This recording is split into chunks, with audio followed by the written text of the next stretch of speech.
The Urbanization Game Instructions.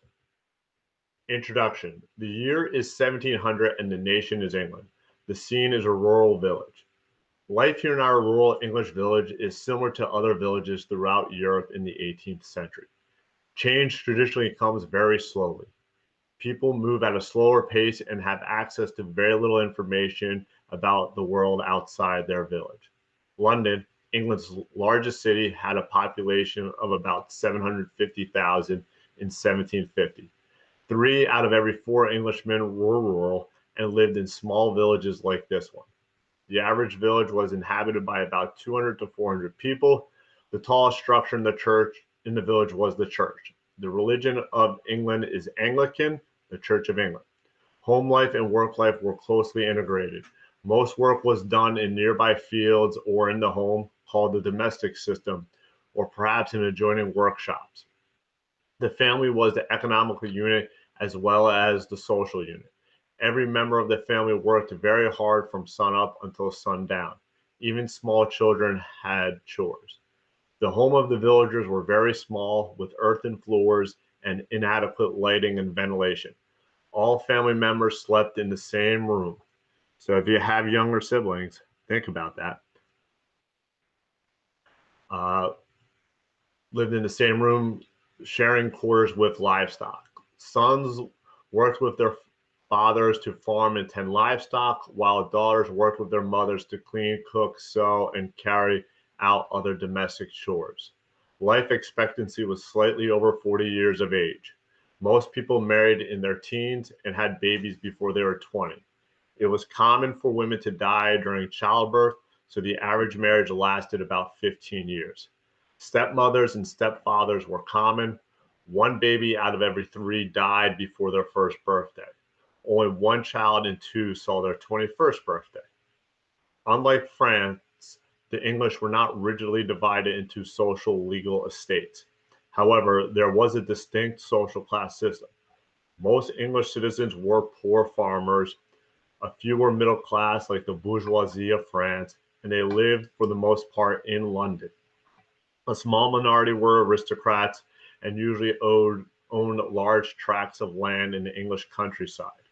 For both peasants and aristocrats, the soil was the key to the economy. Land was the source of livelihood and well-being. Having enough land to produce adequate food, to produce enough to sell, or even to rent was the key to economic survival.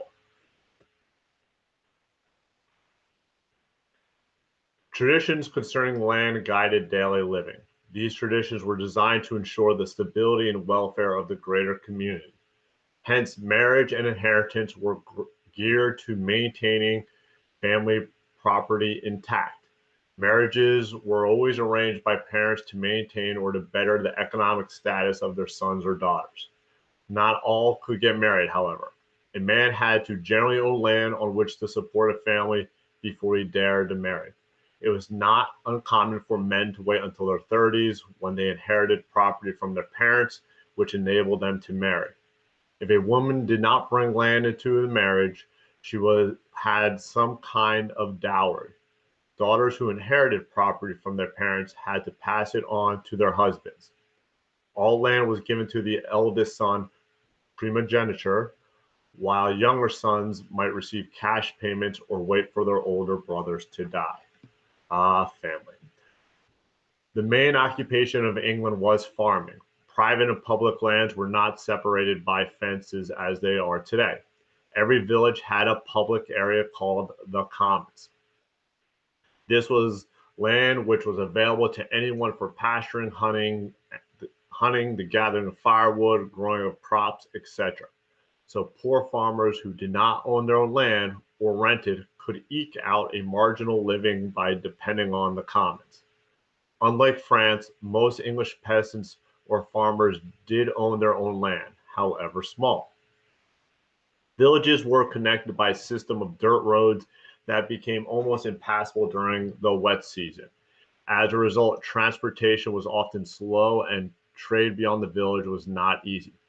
Most English farmers never visited any place further than 25 miles from their birthplace, ever. People made their own food, clothes, furniture, tools, and homes. A few items which could not be produced could be obtained from wandering peddlers who also brought with them news. Finally, for fuel, there were two sources: firewood and coal. Nearly every English village had a coal mining operation. These mines employed a small number of village dwellers, especially in the winter. Coal pits from which coal was extracted belonged to the owner of the property where the coal mine was situated. Over the next 100 years, a revolution as significant as the Neolithic Revolution, when early man turned from hunting and gathering to agriculture, will completely change life in your village. Some historians believe this revolution, the industrial, is the most fundamental change in human history. We will experience some of these changes. Round one. It is now 1745. England's geography is unique in that no section of the country is more than 90 miles from the sea, and there are many navigable rivers that crisscross the countryside. An enterprising young capitalist, you, decide to invest money in the construction of a canal. This is not a public venture, but a private one. The profits from your canal are astonishing. For example, one canal built in 1745, the Oxford Canal, yielded a 300% annual return for its investors for a period of more than 30 years. This new revolution in transportation reduced the price of raw materials and the cost of transportation drastically. Coal could be transported from the mines to the towns for half the price of a horse wagon transportation. Since you invested your money, thereby making a tidy profit, build yourself one nice home anywhere on the map you would like it to be. Don't forget to construct the canal. It must be parallel to the river. It is now 1750. For a variety of reasons, soap, diet, sanitation, etc., there is a population boom in England, including in your village. The cursed bubonic plague, which for centuries wiped out your village, has been virtually eliminated due to the disposal of sewage in the canals and then ultimately the ocean. Add 5 houses. So here is what you're going to be adding onto your map. Right? If you're using the Google slide, you're going to copy and paste it from the key. If you're hand drawing it, you're going to draw it onto the sheet of paper. Please pause to give yourself some time.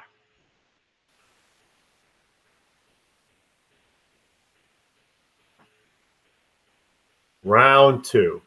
It is 1760. The people of your village need a bit more food and goods to meet the needs of the new inhabitants. Coincidentally, a number of other noteworthy events occur around 1760. First, a number of new mechanical inventions for farming are developed. Perhaps the greatest impact was Jethro Tull's creation of a seed drill and horse-drawn cultivator. Also, farmers began to experiment with new, more productive farming practices like crop rotation, new fertilizers, and new livestock breeding techniques. But consequently, farm production is significantly increased. But there's one problem. Most farmers own one tract of land. Why should they or how could they invest in expensive machines when their land is so small? What's more is it's almost impossible to buy land from anyone. At the same time, pressure is placed on Parliament by large and small landowning farmers to make more land available. Where is that land coming from? The Commons, of course. A series of laws called the Enclosure Acts are passed by Parliament. This means that landowners can buy pieces of common land from the government.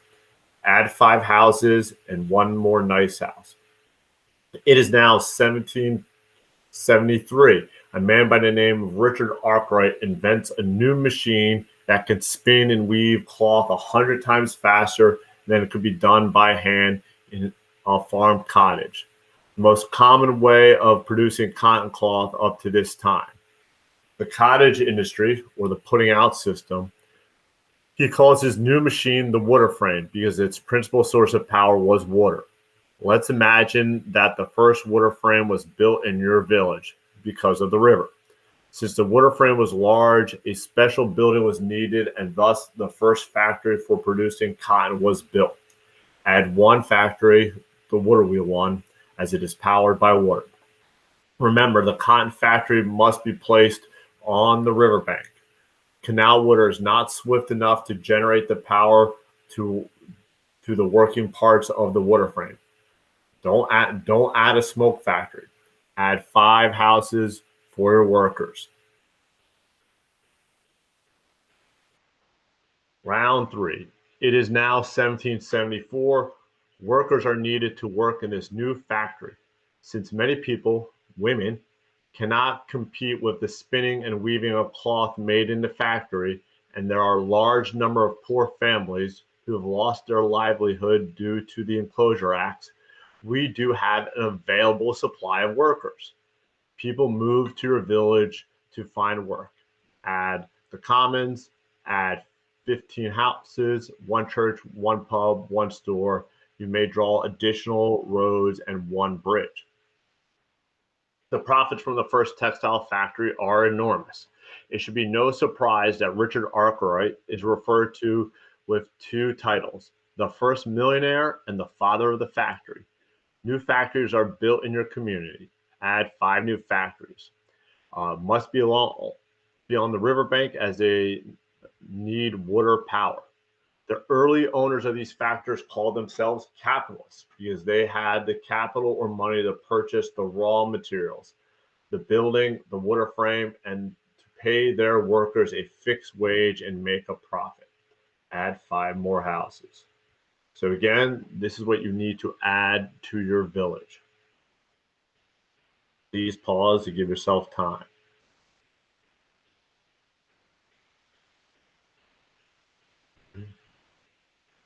Next round 4.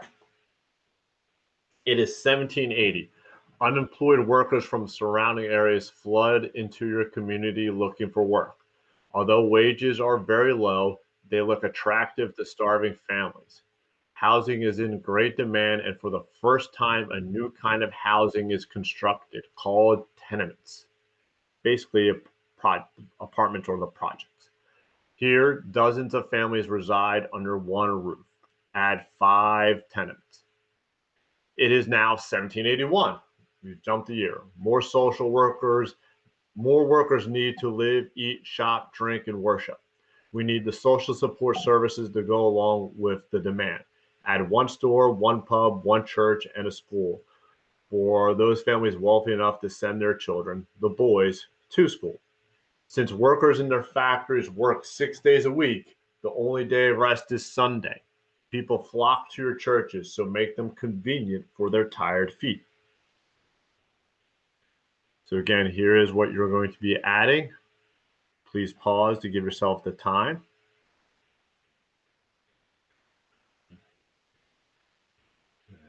Round 5. It is now 1782. Workers work long, hard hours in the factories. The average workday begins at 6 a.m. and ends at 9 p.m. There's only a 30-minute break for lunch. After work, exhausted, stressed out, workers stop in their local pub for some relaxation. Alcohol begins to be consumed throughout England in record amounts. Add 5 more pubs and destroy 5 houses for a total of 40. Add 4 tenements. It is now 1783. Workers barely eke out a marginal existence. There's never enough money to save, and some workers go into debt. Few, if any, could afford to send their children to school. Still, there are a few families whose lifestyle is quite comfortable, even luxurious. Who are they? They are the large landowning farmers and factory owners. Add 2 special homes. These are handsome manor houses, are built, and some are lavishly furnished with art. These new rich, the nouveau rich, are not a part of the aristocratic class of England. but they can now enjoy some of the refinements of the aristocratic rich, such as food, servants, furniture, education, fine clothing, carriages, etc. Add one factory and add 15 houses for management personage, a total of 55. No, at this point, uh, from this point on, trees may be removed if you need space. All right, so here is what you need to add. Again, pause to give yourself some time to do this.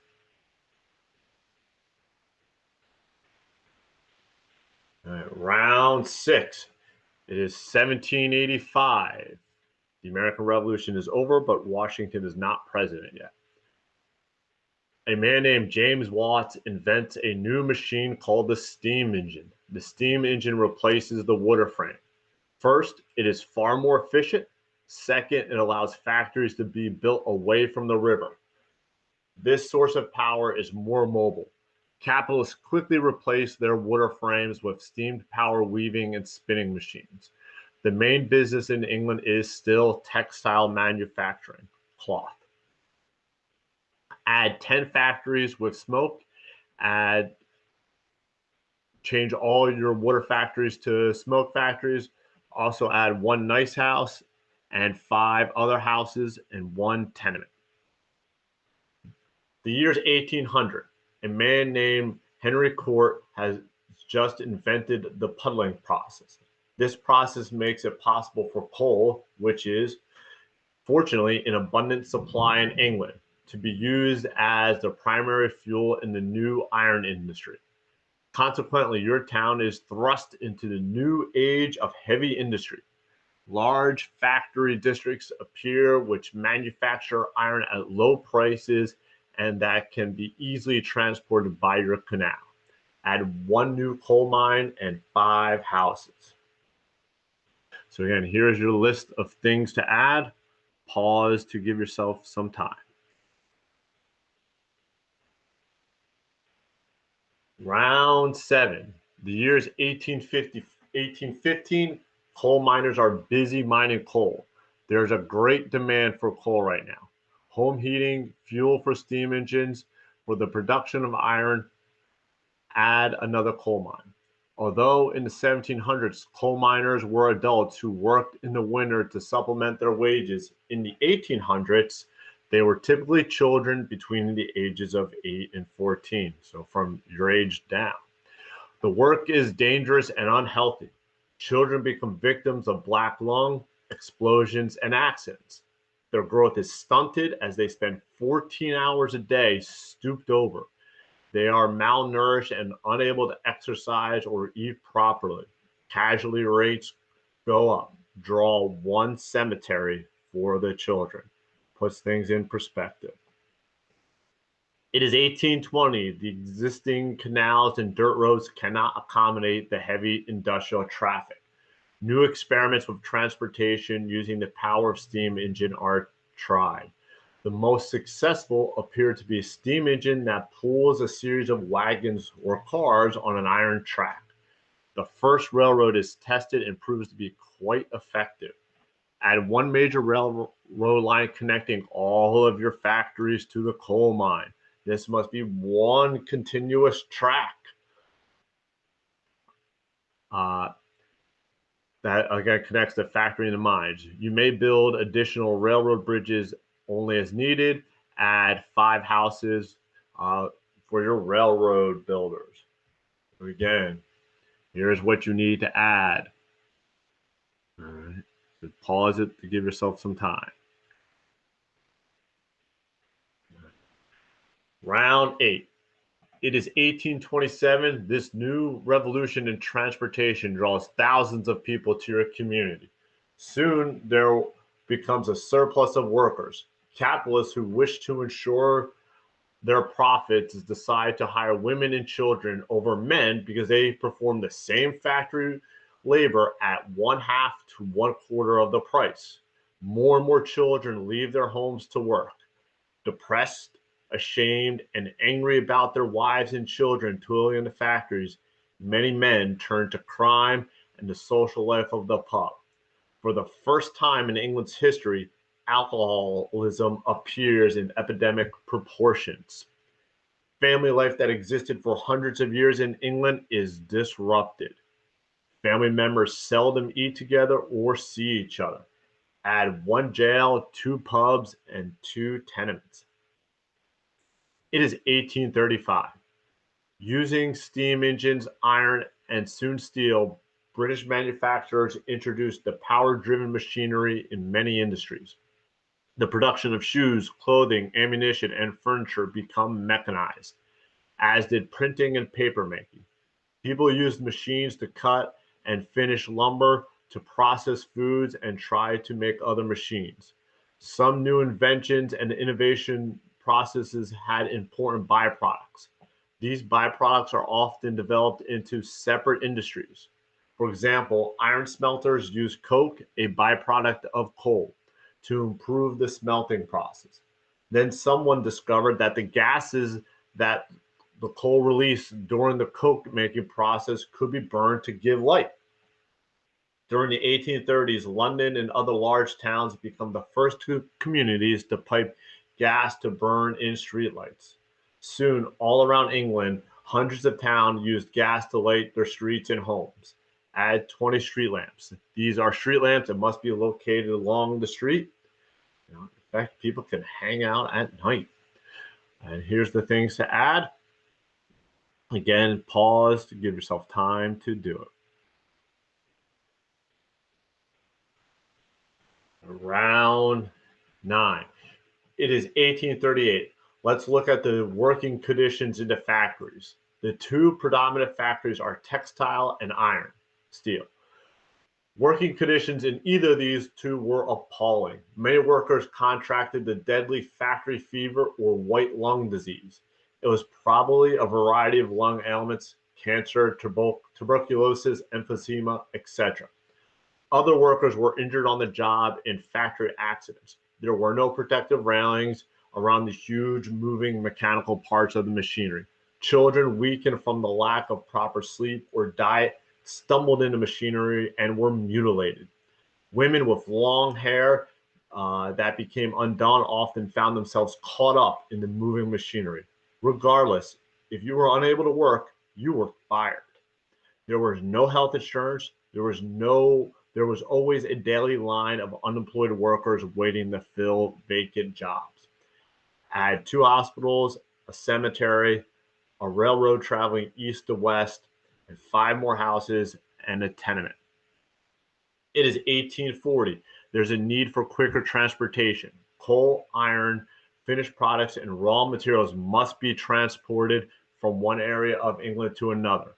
In Ireland, in the 1830s, a devastating potato famine drove hundreds of thousands of Irish to England and America, among other places. Here was the cheapest of labor possible to build more railroads. So again, here are the things that you need to add to your map. Pause to give yourself the time to do it. Round 10. It is 1842. There are some advantages to urban dwellers. City life is very different from the country life for the small but growing middle classes. A whole new cultural life is available. Museums, theater, opera, restaurants, plays, and concerts are made available. Whereas before only the aristocrats could afford the arts, but now the middle class enjoys the fine life of culture and good living. Add one culture and one museum, add two private schools for the upper class students, simply the schools, and add one nice house. It is 1845. There are no pollution controls, so the air in your community looks dark. Windows, walls, even trees are covered with layers of soot and coke. The river that once flowed through your quiet village for hundreds of years is now unfit for drinking, bathing, or laundry. A new disease begins to take the lives of many people. Malignant tumors grow into people's bodies, and the term cancer is first used in the medical profession. The average life expectancy for the poor classes is now 30 years of age. Remember, it was 40 at the beginning. Your city is overcrowded and shrouded in factory smoke. The noises, the loss of privacy, and the loss of the family unit shatters the peace of the old ways. Suicide rates double, then triple at a cemetery, a jail, and a hospital to accommodate the victims of urban life. So, again, here's what you need to add. Pause to give yourself the time to do it. Round 11. It is 1850. By this year, several million acres of good English land has been enclosed and sold to private parties who own large estates. Despite the misery this creates for England's landless poor, the economy benefits for the rich are obvious. These farmers purchase the newest power-driven machinery and can easily feed the working class of England, including the Irish. The small landowning farmer is crushed by the enclosed commons. They cannot afford the machinery and therefore cannot compete and grow food profitably. Thousands of these folks leave their villages where their ancestors had lived for hundreds of years and move to the towns and cities looking for work to feed their families. Some refused to leave but took jobs working for the large landowning farmers. By the thousands, they moved to the bleak, uninviting towns of the north and the new cotton mills. At 20 houses, 5 tenements, 2 stores, 1 church, 5 factories, and a pub, and 2 more nice homes and a special home. Again, these are the things you need to add. So pause and give yourself time to do it.